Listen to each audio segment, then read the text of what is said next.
So next is web page. So web page is a digital page which may have text, hyperlink, videos, audios, image, tables, etc. in it. It is generally made in hypertext markup language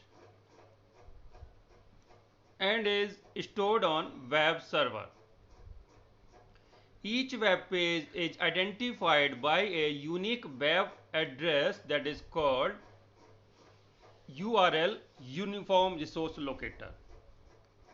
Next is component of a web page. So as we see the web page over internet, there are different parts.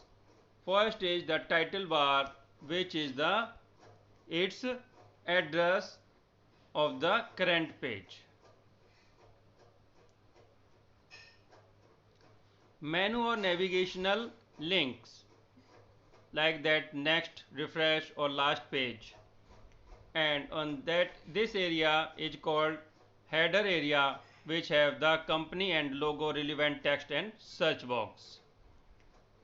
The main part is the content area here that contains all the part of the web page, that is the information provided on that page is called the content area. So in the bottom, this is the footer area that contains copyright notice, website contact information and privacy statement. So all these features are known as the structural elements of a web page. Now the next is the content element of a web page. Content means the information that is given on the web page are called the content.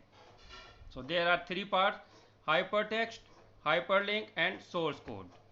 Hypertext is the digital text that is have unique feature of linking other documents and web pages together. It is generally highlighted in some different color on a web page that is blue. You can click on hypertext, it opens a new web page. And the hyperlink is the electronic link providing direct access from a hypertext in HTML document to another document or object in the same document. In other words, a hyperlink offers web users a reference to data that they can follow by clicking on it.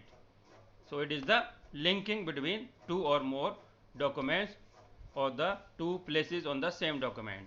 The third part is the source code.